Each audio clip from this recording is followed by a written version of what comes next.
but yeah, anything more on David's credit? Because I think that does lead into Curt Schilling. I Because think let's just go into it. like I actually like was looking at Curt Schilling and his character, and I'm actually a little more mad that he's not in now, based on what I've been looking at. But anyway, We'll discuss we'll because start. there's fair points to be made on both sides. We'll start with the on the field stuff because that's ultimately what we're good at here, Mm-hmm. or what we're above replacement at in terms of evaluating players. But yeah, Curt Schilling, uh, he's been on the ballot. This is his ninth time on the ballot, and we're going to discuss, uh, his case for and against him. There's really not a lot to go against him based off on the field things, but we'll get into that. So Curt Schilling, he's on his ninth ballot. He started at 38.8% in 2013. He was on a good track record. John Smoltz and Tom Glavine got in first ballot. I don't see why Curt Schilling doesn't get in first ballot, but I guess he just didn't have the win numbers and the Well, we looked at this very differently in 2013. yeah, 2013. Yeah, Like it's very weird because it is relatively recent. It's 8 years ago, but even still, like baseball players were evaluated much differently. Like sabermetrics were kind of like it was just Brian Kenny who was in on it, and that was it. yeah, I guess that is true. Mm-hmm. But yeah, Curt Schilling, ironically, he's super against like the advanced statistics, but the advanced statistics favor Curt Schilling Yeah. a lot better than like his count statistics and like Yes. traditional stats, which is funny, pretty ironic. But yeah, Schilling started at 38.8% in 2013. He had drops in 2014 and 2017, likely due to some bombshell things he said on the internet, which rubbed people the wrong way.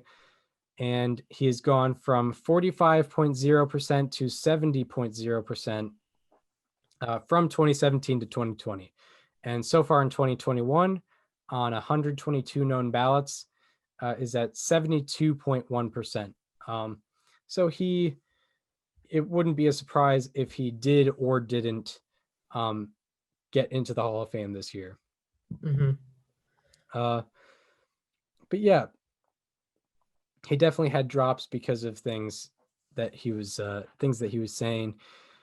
But anyway, we look at the also we have to get into the on the field stuff because I do see people on Twitter say like, I don't even know if he's a Hall of Famer without the things he said, and I feel like that's just a ridiculous statement. But we got It to get is. into it.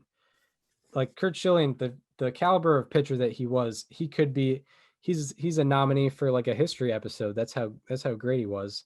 Mm-hmm. Schilling had 79.5 B WAR, 80.5 pitcher B WAR. So if you take out any of the hitting, he had 80.5 pitcher B WAR, 79.8 F WAR, 48.6 peak WAR, which is 1.4 below average for Hall of Fame starting pitchers, although his overall wins above replacement is above average for Hall of Fame starting pitchers. That's for Hall of Fame starting pitchers, not just any starting pitchers. And 3.46, he had a lifetime career 3.46 ERA, 3.23 FIP, and 127 ERA plus in 3,261 innings pitched. That 127 ERA plus says that he was 27% above a league average in terms of run prevention during his career, throughout his entire career. And he has a 216 and 146 lifetime record. He also has 3,116 career strikeouts, which might be top 15 all time. He also has a 2.23 lifetime ERA in the playoffs in 133 and a third innings pitched. He's like the first guy that we're talking about where his playoff performance impacts his Yes. Hall of Fame case significantly. significantly. One of the best big game pitchers of all time. You In could probably make fact, the case that he is the best. yeah, definitely. Um, in fact, he won the 1993 NLCS MVP, and he was a 2001 World Series co-MVP, and he was also a three-time World Series champion.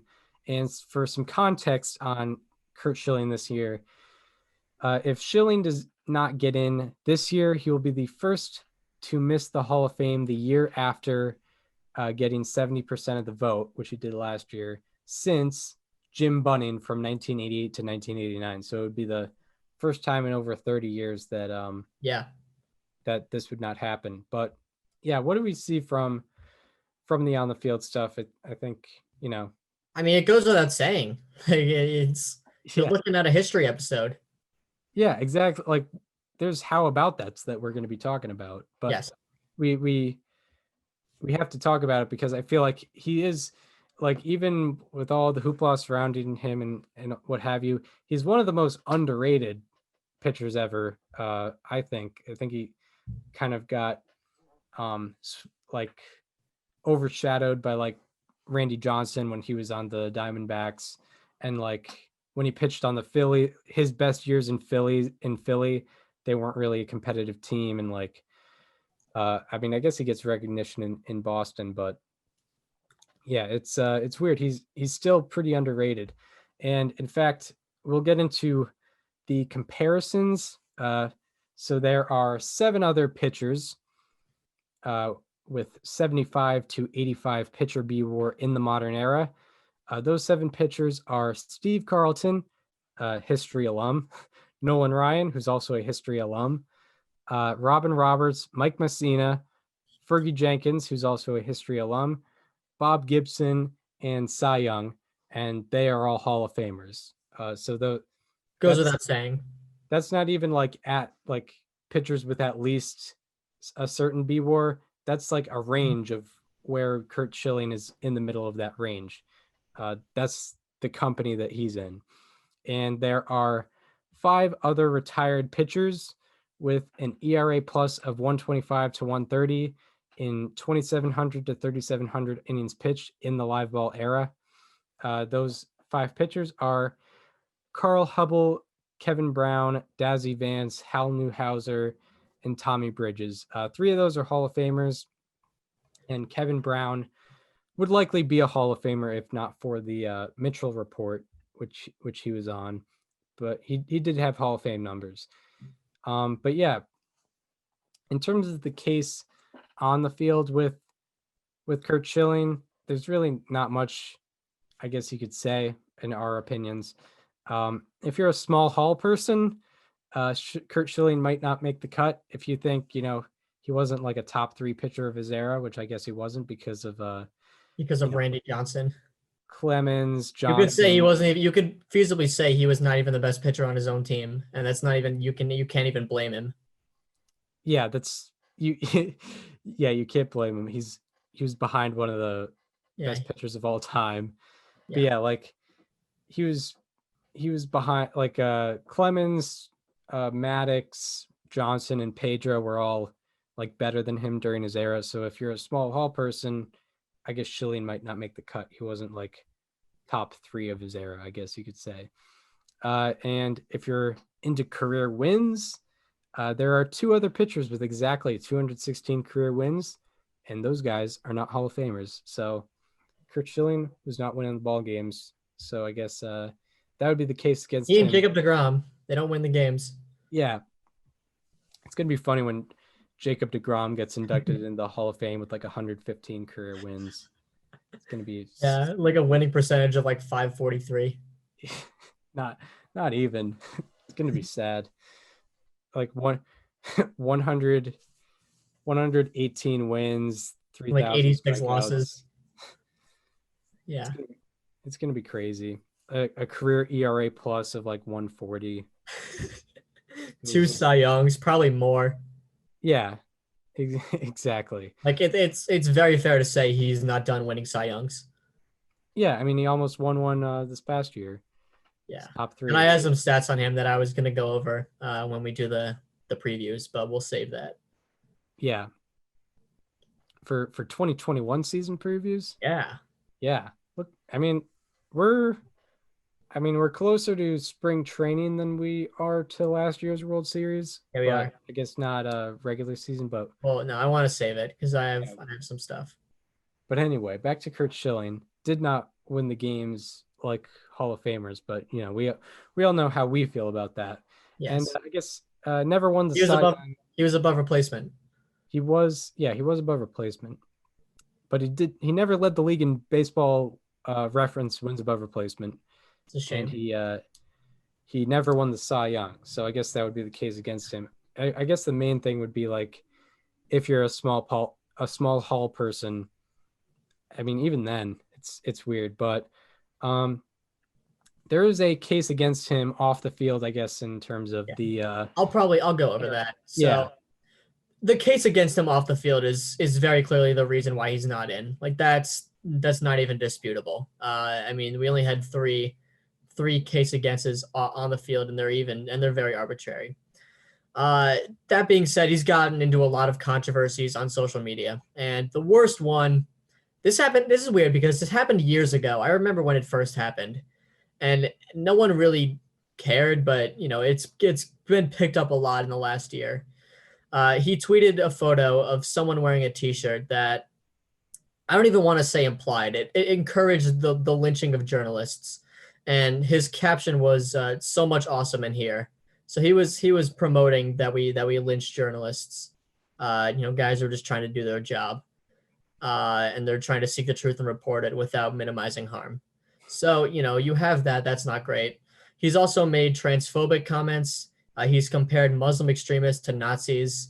And I think the most recent one, and the one that really cuts deep, is that he openly said that he didn't believe Adam Jones for saying that he faced racism at Fenway Park.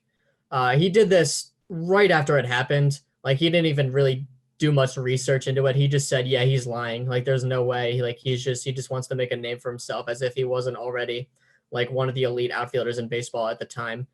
Uh, I'm not even gonna sugarcoat here. This is not okay. Like it's indefensible. It's something that he should have never have done. It's something that nobody should ever do, and it's something that he should be held more accountable for. Whether that means kicking him out of the Hall of Fame or not, because clearly he's not going to take it upon himself to be accountable.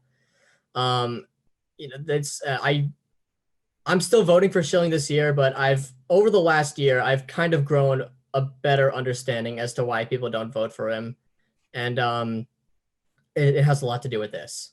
This goes beyond his politics because that's what a lot of people tend to point to is it's because of who he supports and who he voted for or whatever. And this all just it goes beyond it. Like I don't even think that can be really disputed. Like this is just a matter of being a good person, and in these senses he's not doing himself any favors. yeah, he's very off the cuff, and he's not like definitely online, not If social nice. media never existed, he would be in by now, or if he just deleted his Twitter. Yeah, I guess. But that's just what he lives on now.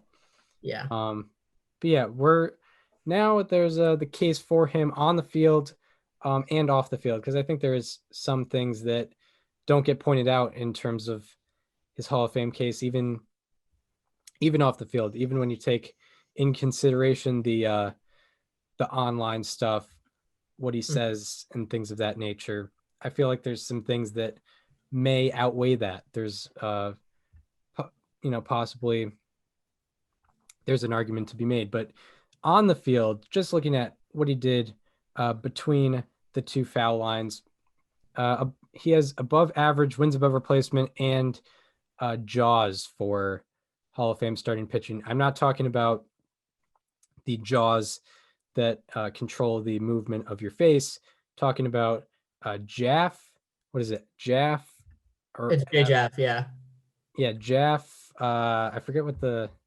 Now I gotta You got look to up. look up. Yeah, I couldn't help you out either. Um, where's Hall of Fame statistics? I'm on Jose Alvarado's It's towards reference the page. bottom. It's towards the bottom. It's always at the bottom. Yeah. They don't even have it for Mr. Alvarado, so I'll have to go to. Yeah, I mean, to be fair, I don't think he's a Hall of Famer right now. Um, yeah, I he's think I got. think it's like once you play 10 years or once you play like enough time to Yeah, I guess put yourself in a position. Like it he's only played stands for 5 years. for. It stands for Jaff War Score System, which is basically it is the average between your total wins above replacement and your peak wins above replacement. It's the average of that. So you take his total wins above replacement, add his peak wins above replacement, which is his 7 best years And according split to it wins in above half. replacement, and then you divide that by 2. That's your jaws. So it basically takes into consideration your longevity and your peak, and kind of provides equal value in a way. So his jaws is above average for Hall of Fame starting pitchers. We haven't acknowledged jaws yet, but it's a quality metric. It I like is. it. And it's made by a cool guy. Yeah, Jay Jaff. Shout out Uh, to Jay Jaffa Fangraphs. Jay Jaff of Fangraphs. Yeah. But yeah, also on the field from 1997 to 2004. Here are the pitcher B WAR rankings. So number 1 is Pedro Martinez. Number 2 is Randy Johnson. Number 3 is Curt Schilling. That's Curt Schilling right there. Number 4 is Roger Clemens. Number 5 is Mike Messina. Number 6 is Kevin Brown, and number 7 is Greg Maddux. So he was behind, some heavy hitters, but he was also ahead of some heavy hitters. And he was also third in FWAR from 1997 to 2004, behind Martinez and Johnson. And he was also ahead of Clemens, Messina, Brown, and Maddux in different orders. So third in B WAR and F WAR between 1997 and 2004. That's an 8-year span where he was the third best pitcher in baseball. But anyway, Schilling also had 4 top 5 Cy Young finishes. He also finished top 5 in innings pitched 5 times, finished top 5 in strikeouts 8 times. He finished top 10 in ERA 9 times and finished top 5 4 times. He finished top 10 in FIP 11 times and finished top 5 8 times. He also finished top 10 in B WAR 10 times, which is a whole lot for wins above replacement. And he finished top 5 in B WAR 7 times. And he also finished top 5 in F WAR 7 times and finished top 10 in Fangraphs WAR 11 times. So that's many occurrences where he was a top 5 pitcher in his league, which is plenty to put you into the Hall of Fame. Yeah. And for your on the field performance, especially. And there are 21 other pitchers with 3,000 plus innings pitched and an ERA plus of 125 or better. 19 are Hall of Famers, and the other 2 are Roger Clemens and Kevin Brown, who are Mitchell Report guys who are linked with PED use, which writers use that against him. And Curt Schilling, by the way, not a PED guy, if that wasn't clear beforehand.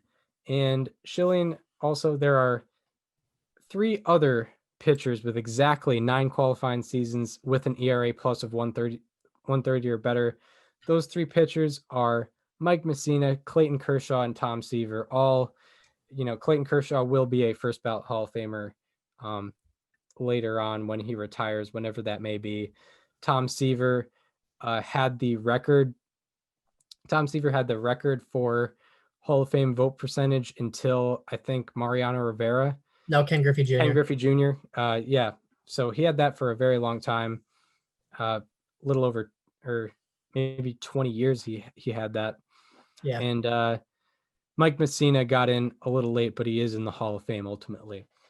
And then also there are 4 other pitchers with exactly 8 seasons with 5.5 plus baseball wins above replacement. Those 4 pitchers are Eddie Plank, who's a dead ball era Hall of Famer. Very good, pretty underrated. Gaylord Perry, who's a Hall of Famer. Bob Gibson and Greg Maddux, who are clearly both Hall of Famers. Curt Schilling is also 13th all time in wins above average for starting pitchers. And all of the other members of the 3,000 strikeout club who have been eligible for the ballot are Hall of Famers besides Roger Clemens, who's, linked to the PED use. Schilling also has the highest strikeout to walk ratio of anyone with 2,000 plus innings pitched in the modern era. And he is the only pitcher in baseball history with 3,000 plus strikeouts and less than 750 walks. So clearly he's in exclusive clubs. And this is a guy that looks like a Hall of Famer. If you didn't understand that he was had Hall of Fame caliber statistics. And lastly, we'll get into the postseason stuff. His 13 games in the playoffs with a game score of 65 or better are the most in postseason history, and he has the highest win probability added for a starting pitcher in the postseason in baseball history.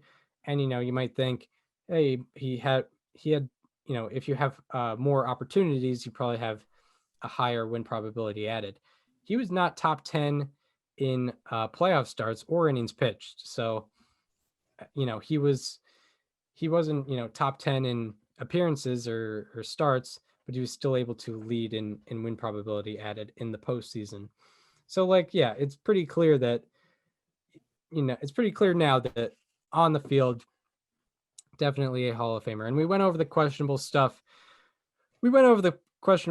Off the field, things that he has said, but I think it's important to go over things he has done off of the field. And part of it is recency bias. He's demoted his name over the past few years, but going back into the 90s, into the 2000s, and maybe even today, he's made a pretty big impact off the field in a positive way with this program he does. So in 1992, Curt Schilling and his wife created the Curt's Pitch for ALS program. And as of a 2009 article on PR Web, this program has raised over $10 million for ALS research. And that's just 2009. So like that could probably be raised a lot. Like that was 12 years ago. Yeah, 12 years ago. So it could be up to 15, 20 million now. Yeah. I don't know how active he is anymore with this. Maybe it was a thing he did more while he played, but still, I mean, those $10 million, that's going all to ALS research. And in 2001, Schilling won the Roberto Clemente Award because of his efforts in ALS. And according to MLB's website, the Roberto Clemente Award is bestowed annually to the player who best represents the game of baseball through extraordinary character, community involvement, philanthropy, and positive contributions both on and off the field. So that's the character clause with Curt Schilling. He won an award based on his character on and off the field and his performance on and off the field with this fund. And it wasn't just about the money with Curt Schilling. It wasn't just raising money. He was very involved. And here's a quote from brainandlife.org. This is a very neutral website. This is from 2005. The quote says, "But the couple's involvement with ALS work goes far beyond dollars. Starting with Dick Bergeron, who has since passed away, Curt and Shonda have made it a point to spend as much time as they can with people who have ALS. We meet so many people, but," and this is a quote, we meet so many people, but there's something about every person we meet that stays in our minds. We go to different events in at least 3 states every year. It's almost 15 years since we got involved, and the list of people we've lost is so tremendous, says Shonda. Shonda is Curt Schilling's wife. The quote goes on and says, the time right after getting diagnosed with ALS is such a dark cloud. If we can do anything to help make this cloud smaller, give people a reason to hope, then we want to do that. That's what's important to Curt and me. We're working hard for a cure, but we have to take care of people in the meantime. So you heard that quote from Shonda Schilling, who is Curt Schilling's wife.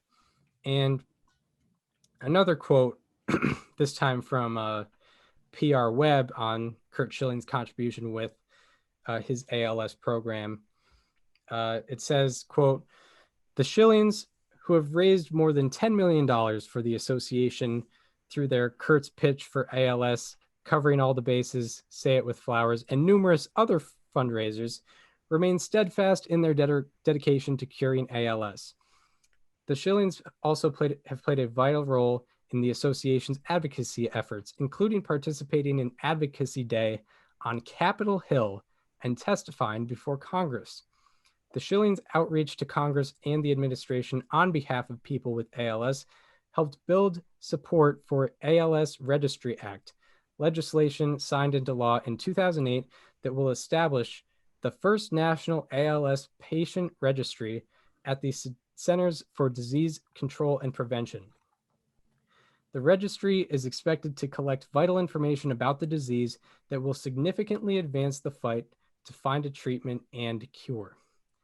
And partly because of his testifying before Congress for this deadly disease and for the improved research on this deadly disease, Curt Schilling was inducted into a different Hall of Fame. This Hall of Fame being the ALS Association Hall of Fame. That was in 2009. So, I understand that his record on the internet is not great, but He doesn't win the games there either. in terms of impact on, I guess, humanity and, a deadly disease that has no cure so far, it's pretty great. It's undeniably pretty great. Raising over $10 million. Also, testifying before Congress so that ALS can be recognized more and focused more. That's a very big deal. And I think it's a much bigger deal than people realize. And it gets kind of swept under the rug in terms of when people are talking about his character.